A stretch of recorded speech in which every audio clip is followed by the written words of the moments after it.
Tell me about your investing journey. Did you invest in your 20s when you were making above average money? Absolutely. What'd you do? Well, and here's the thing, like when I was 22, 23, those first couple of jobs, that wasn't. You didn't? No, that wasn't strong income at that point.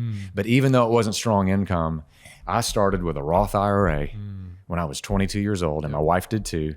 And we funded that thing. I mean, 10, 15% of what, our gross income was from the very beginning. So what else beside the Roth? Did you do anything outside of the Roth? So that was really, that was really it. We were trying to build build equity in the home and that type of thing. But it was very kind of boring, just live beneath your means. And then, excess savings, if I got a bonus or different things, we would put some of that away. Yeah. And so that was just really important, because having the dad that I did and trying to listen to the advice, it's like, hey, if you'll just fund this regularly from like age 22 to age 32, and then if you just stop and just run the calculators, you're going to have more in age 60 than if you started when you were 45. And it's just the compounding of money. Yeah.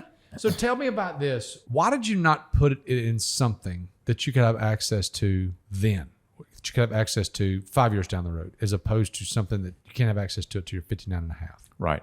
So I guess I was really focused in on having time on our side. Sure. And I knew, I was trusting the compound, the compound effect of that. Yeah.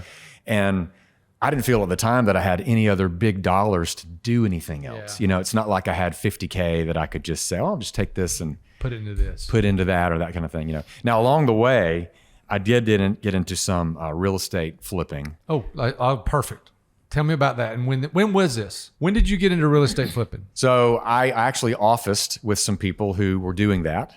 And again, here's the average of the 5 people that you spend the most time with. I mean, it's happening again, right? So I have it's in the young days of the agency, and so several of us entrepreneurs were all sharing a small little office, keeping our expenses down. Yeah. And a couple of these guys were flipping houses. They were part of a franchise that did that. So I'm around them every day. We're talking about it and everything. So this was 2005. Okay. So think about where we were in the market back then. This was where, and making pretty good money, having a decent banking relationships, I could call my banker and say, hey, I found a house. I want to do 100% interest only financing. I need $100K construction loan, interest only. I want to close in 2 weeks. And he's like, okay. And I was able to do that some. And obviously the world changed in 2008. 2 years, yeah. So I was able to do a little bit of that and did really well, but then, actually had a flip that I ended up moving into. Because you had to? Because I had to. Wow. It was great. And I put it on the market. Literally, I put it on the market, Thomas, the week before Bear Stearns collapsed. So just think about where we were in that time, okay? Higher than a Georgia pine, and then all of a sudden, bottom falls out.